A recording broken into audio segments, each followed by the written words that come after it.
Hey everyone, it's Shannon here, and I'm just following up to my last Facebook post.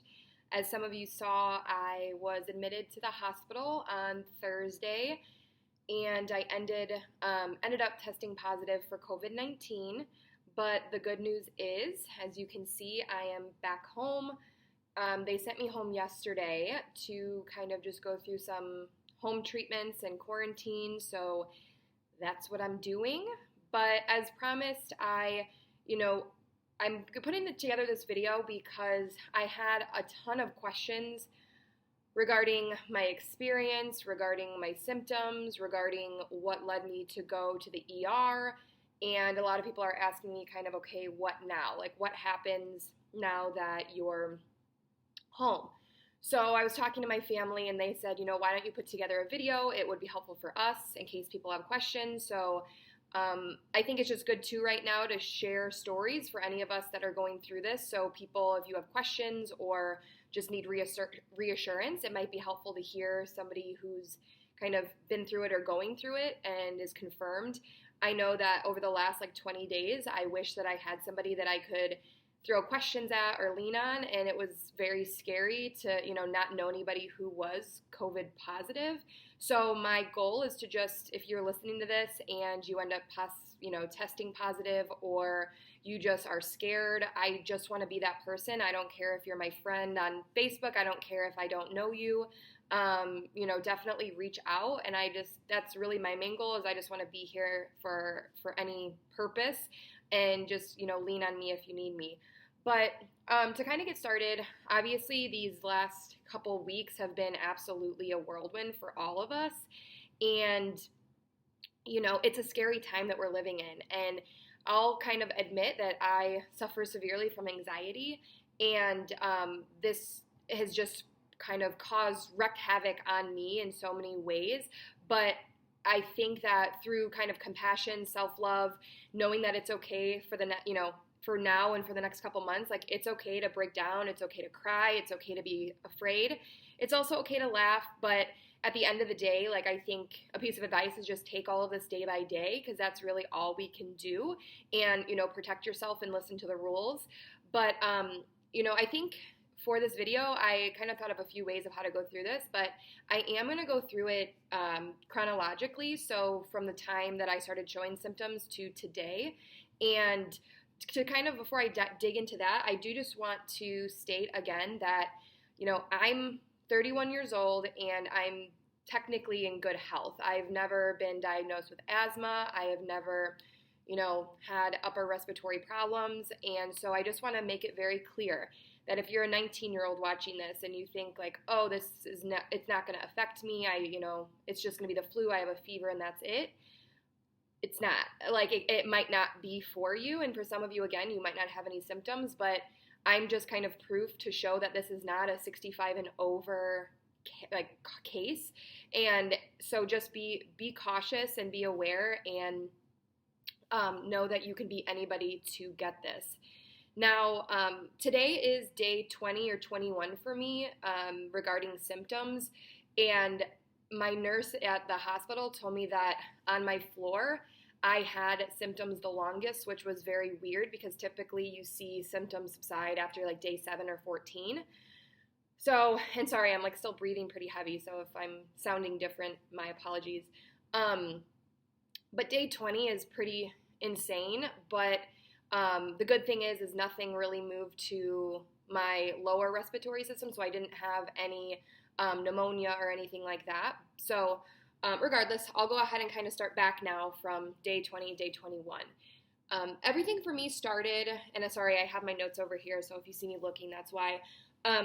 My first symptoms started on March 12th, and March 12th was before all of the madness kind of happened, before we started to get educated, before the city started shutting down. I'm in Chicago, and the city really shut down on the 15th. So that's when all the restaurants stopped, opening and doing deliveries, and all the bars shut down, the museum shut down. So my symptoms started before that even happened. So at the beginning of this, I just thought, oh, I'm getting sick, like I feel like I'm getting bronchitis, because my first symptoms were, and I never get headaches, and I started with a very mild headache. And then I also started to get chest congestion. So very similar. I have had bronchitis once in the past, and it felt very close to that. So my chest just started to get kind of itchy. It felt like it was kind of filling up with phlegm. And so I was like, oh, it's not bad. Like, it didn't knock me out by any means. You know, I still went to restaurants and I went to a bar that Saturday.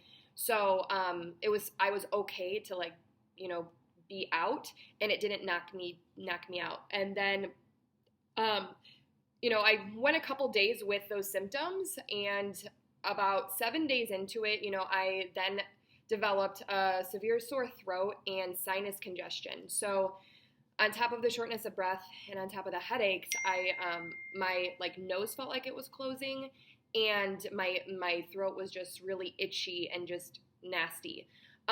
Also at that time, I started feeling like I was full of phlegm, but nothing would come up. So I was taking decongestants, I was, you know, blowing my nose, but nothing was coming up. So there was something about it that just felt different. I never experienced fever even to this day. That's kind of one of the big things, and one of the reasons I was released too is because I was not exempt, like I didn't have a fever that was severe. So also know that, like, I actually didn't have a thermometer at home, so that was one of my biggest anxieties during this whole process. They're like, you know, if you have a fever, and I'm like, well, how do I know if I have a fever? But I think for me, like, I've had really crazy fevers in the past. I've had strep throat where you're at like 103, and I think that you just have to make your best judgment call and to not panic if you're in a position where you don't have a thermometer. You know, I would touch my head, and there were times where I felt a little bit hot, but I would, you know, open up my windows to get some air, and I felt a little bit better. So there was never a moment where I was like, oh my God, like I have a really bad fever. So I, you know, followed all the instructions since the day the shutdown was. I was quarantining myself. I was, you know, reading just general like medical articles, and it got to a point where I was like, okay, I'm definitely exhibiting symptoms of some sickness, so I am going to call my doctor. So I did call my primary doctor, and I gave him all my symptoms, and he did want me to come in to test for strep. So I went into his office on the 19th of March. So again, that was exactly 1 week after I started having symptoms, and he tested me for strep, and I left the office with a Z-Pak, so an antibiotic to clear it. And another thing I will make clear is I did get antibiotics, and in my head, I just like assume like, oh, whatever's in me is going to come out with the antibiotics. Like, I'm going to be okay. Even if it is COVID, I bet you antibiotics will beat it. And that's not the case either. I did not feel any better with antibiotics. So if you're wanting to call your doctor to see if you can get some, it probably won't help if you have COVID. Obviously, if you have other symptoms that warrant it, yes. Also on that note, as I'm going through this, please note, I'm not a doctor, I'm not a nurse. Do not listen to anything I'm telling you regarding like medical advice. Again, I'm just giving tips and tricks in my personal experience. So again, note that. But yeah, so I got the Z-Pak, did not feel better and then a couple days later on, let's see, it would have been the 23rd, which was another, 5 days after that, I did, lose all of my taste and smell. And at that moment, I didn't realize that was an indicator for COVID, but I did some research and I'm like, oh shit, it's another symptom. Now I'm starting to worry a little bit more. And again, throughout the entire process, it was very much like a carnival ride of symptoms. So started with headache and chest congestion. Then it went to sore throat and my nose. Then it went to losing taste and smell. But the only thing that stayed consistent the entire time was this chest pressure. And how I would explain it, because a lot of people are saying, well, what do you mean by chest, tightness? It feels like, for me, that's like a 300-pound person is sitting on my chest. And towards the end, and when I really decided, like, I think I need to seek medical help, is I felt like I was, like, kind of breathing through a straw. And, like, even now you can probably see me, I'm having to take deeper breaths throughout the day.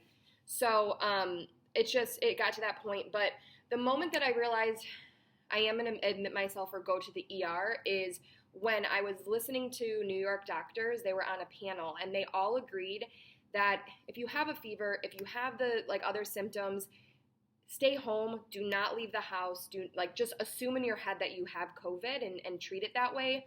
But the only time that they recommended you going to a hospital is when the breathing problems were bad. So again, that was my personal reason why I went in, is I listened to that, all of these ER doctors and ICU doctors say, if your breathing has been bad and you truly are gasping for air, that's when to go in. And so after I heard that, I was like, and at that point it was day 15 of my symptoms. And, again, throughout the weeks, it's in my head, I was like, okay, let's get to day 7 and then it's going to get better. Let's get to day 10 and then it's going to get better. Let's get to day 14 and then it's going to get better. And at that point I was on day 15 and I'm like, it is not getting better. And I need some type of help. And so I went in, and now here is kind of where my emergency room and my hospital stay experience comes in. I will say this too. I did go to Northwestern here in Chicago. It's one of the bigger hospitals in Chicago, and really quick shout out. They are freaking heroes, my everything. I went through this alone because right now if you go to the hospital, you cannot bring anybody in with you, so you are in this alone. And that shit is scary. You're being hooked up to all these machines. They're throwing x-rays on you. Your breathing's short. And they all were just so cool, calm, collected. They all had their gear on. And they made sure that I was taken care of throughout this process. So I don't know what else I'm going to do whatever I can to help them because they were just so great. But regardless, when I got to the ER, they gave me a mask right away before I even went in. The doors were locked. So I went in, I gave them all my insurance information, I sat down, and there was only 5 other people in the emergency room. This was this last Thursday, and I went in around 11:30 p.m. There was 5 people, 4 or 5 people in the emergency room. I got in under 10 minutes, and when I got in, they tested, or they gave me an EKG, they gave me an X-ray. They took 3 little things of my blood, and then they hooked me up to vitals. Then, so they got through all that. Good news is my X-ray came back okay. I didn't test for any type of respiratory issues such as pneumonia, and everything else came back in kind of clear. So, which was all good news. But they actually too almost did not test me for COVID. But the reason that they did, and this is why a lot of people, because they're like, if you get admitted, that has to be pretty serious. And the reason I was admitted is the doctor's like, let's try one more thing. And when I was laying down, she had me sit up and she had me walk around the bed. And when I did that, my oxygen dipped really low and my heart skyrocketed. So that is why they are like, okay, we are going to admit you because we saw those vitals jump pretty quickly.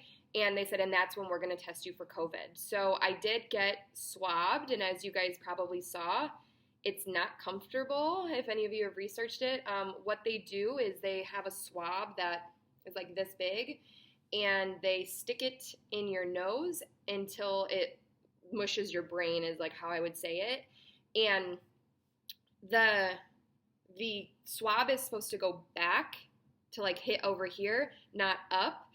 Which this will come into play in a second, but I got swabbed and they admitted me. And I ended up in my room. I was on a COVID floor. So right now the hospitals have very specific floors designated to COVID. All of my nurses were, protected, goggles, masks. They were having to wear plastic covers every time they saw me. But they really just looked at my vitals every 4 hours. And at this point, it's really just kind of pain management, and we kind of went back and forth on if I needed oxygen or not, but we did want to go ahead and save it for until things got really bad, and luckily I didn't have to get to that point. But during my stay, I will show you what I immediately went on.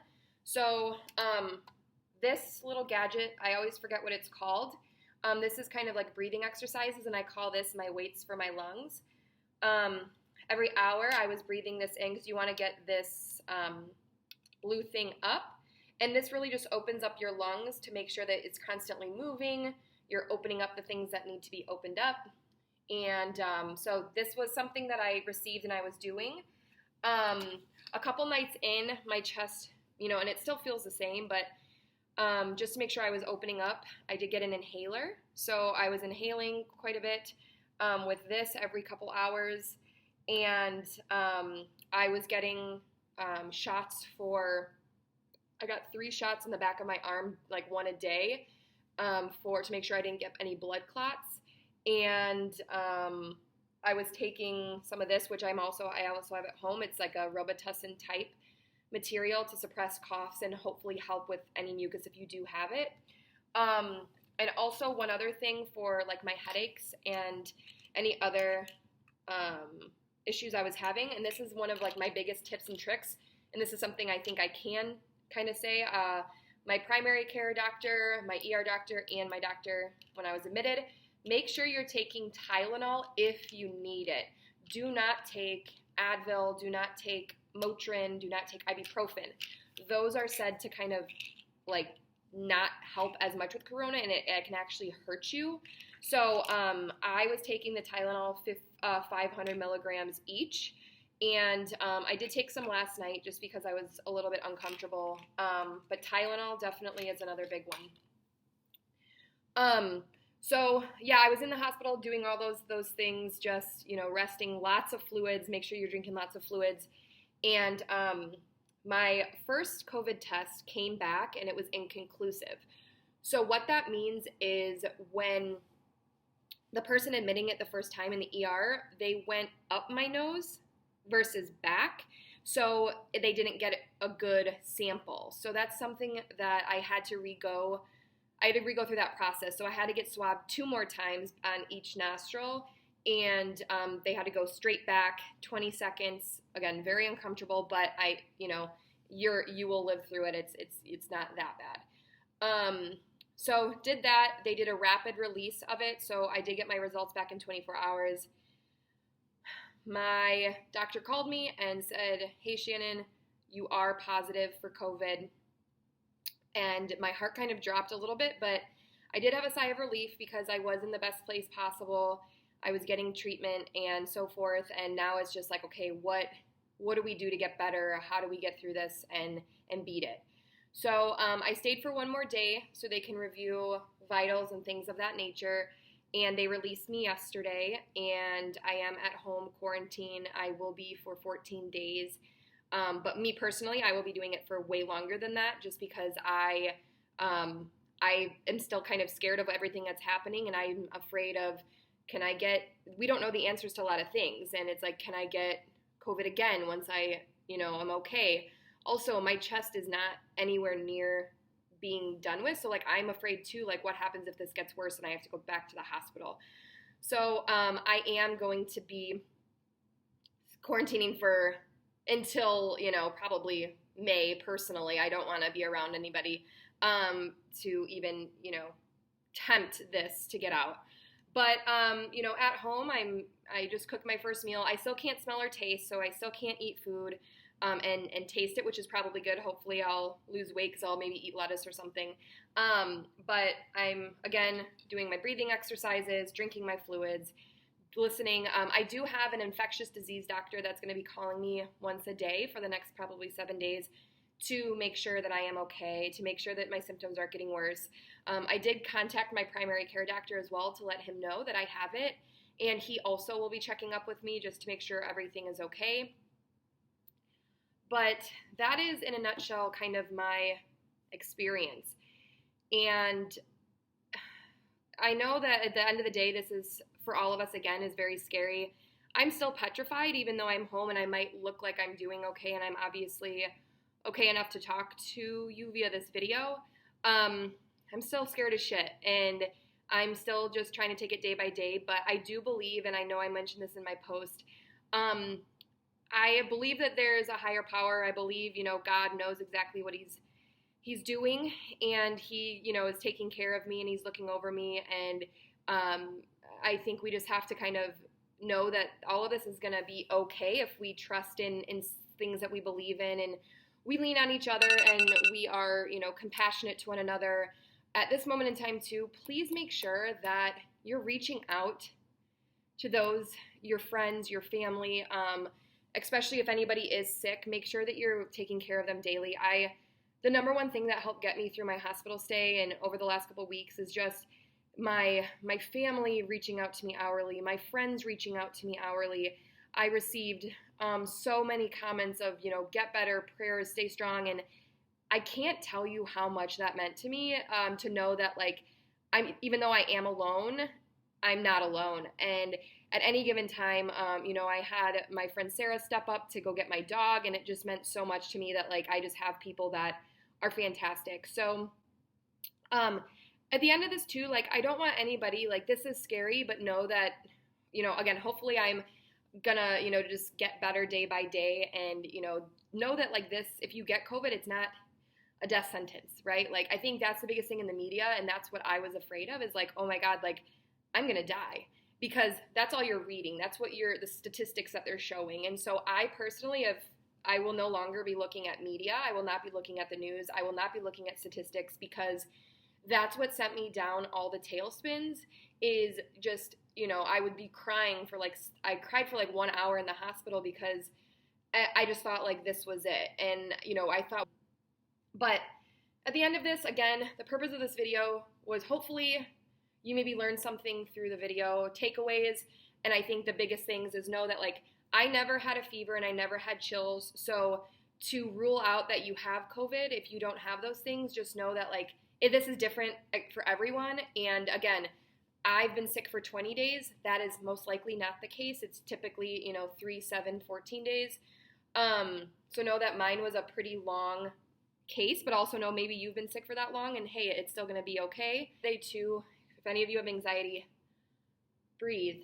Even if it's hard to breathe, you have to concentrate on air in and air out, because if you don't breathe, you hyperventilate and your heart gets even more crazy. So do all those things. And at the end of this too, know I am here for any questions. If you want to talk, if you want to message me, if you want my number, just DM me, and I'm here, because I think that's the biggest thing that I needed, was just somebody to talk to. And especially, I think a lot of us haven't heard somebody, like, come out and say, I have COVID or I've tested positive. So I have, and know that I will be your first cheerleader, your backbone through this scary thing. And yeah, so let me know if you have any questions. Much love. Keep praying for everyone in the world right now, and take it day by day. But I'm here if you need me, and I hope everybody has a great rest of your day. Bye.